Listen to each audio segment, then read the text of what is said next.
It's cold. It's cold. That's how I feel, Mr. Gnome. I've spent several winters in Vancouver, and for the most part it's pretty mild.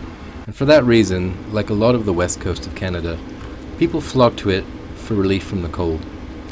Partly because of this, Vancouver is also the most expensive place to live in Canada. Rents are through the roof, and while pretty, it's just a busy city. For me, living in winter means having hookups for my motorhome. Having electricity in the winter for heating was part of the lifestyle I wanted, but it would seem that this was a very expensive manner to live in Vancouver. Originally I wanted to head south. I wanted beaches, cocktails, sunshine, but like everyone's plans, COVID ruined the crap out of that.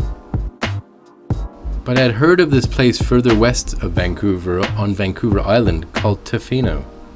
Vancouver Island is where Harry and Meghan buggered off to when things went tits up in the UK. So, Royal approved. It sounded awesome. I heard there was beaches. Tick. I heard there was surfing.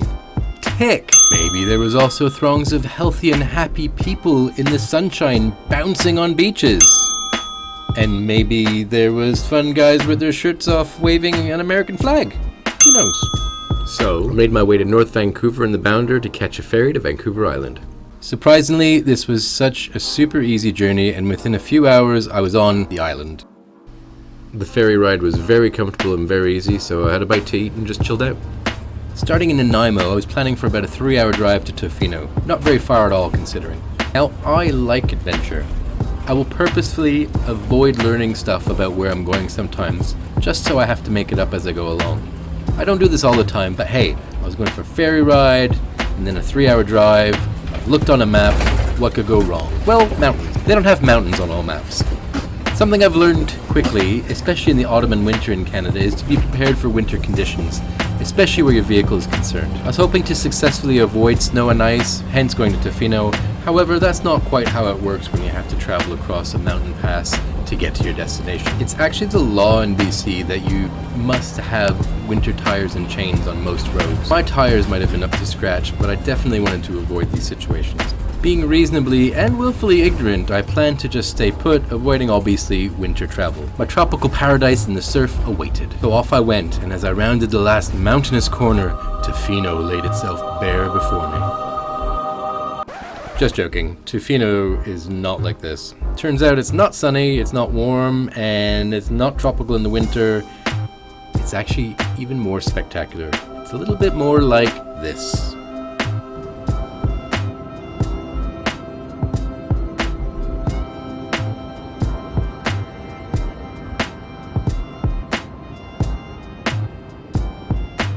Stayed at a great resort called Crystal Cove, who, like a lot of campgrounds on Vancouver Island, have snowbird monthly rates, which are about half the price of living on the mainland.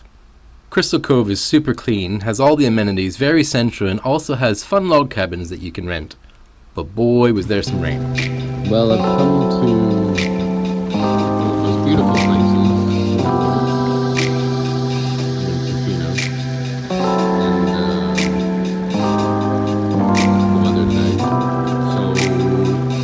Of it. I went for a walk and the beaches were flooded at high tide, but they were still pretty gorgeous.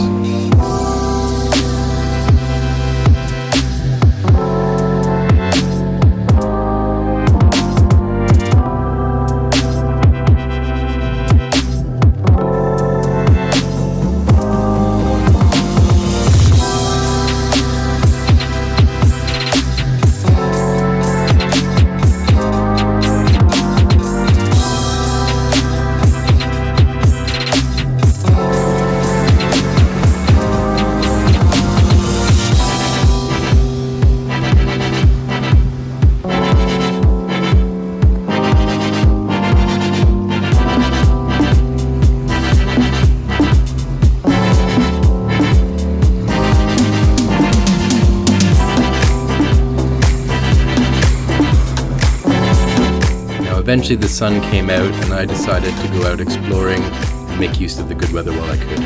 But the sunny weather didn't last long.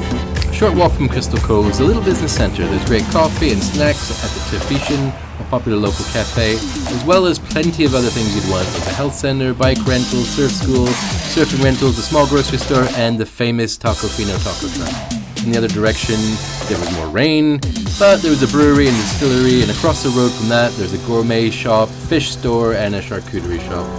The main town is only a few kilometers down the road, which has lots of other shops and facilities. There's also plenty of things to do. There's whale watching, water taxis, plenty of fishing charters, crabbing, and a million other activities. Having given up on the weather for the most part, it rains 203 days a year in Tofino. I decided to head back and explore the beaches. With the tides out now, it was a great time to go for a walk on the beach and soak up the ocean air. Also, let's check out why most people come here: surfing and scenery.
Happily survive a Canadian winter in Tofino. It is truly a beautiful and remarkable place to be. The whole atmosphere is laid back and I enjoyed every second of it. Really, it has everything that you could possibly want if you want to avoid the cold and hustle and bustle. Definitely one of the most beautiful places I've been, and it's very affordable. Unfortunately for me, the access was the deal breaker. I need somewhere with easy access in and out, with an airport nearby, near a major hub, to go do the work that I do. There's one road in and out of Tofino, and unfortunately the airport's not operational in the winter, so off I went to find a suitable spot. But what a wonderful place, and I shall be returning in the spring. Well, I hope you enjoyed watching this video. Please like and subscribe, and do those great things that you know how to do. We'll see you next time.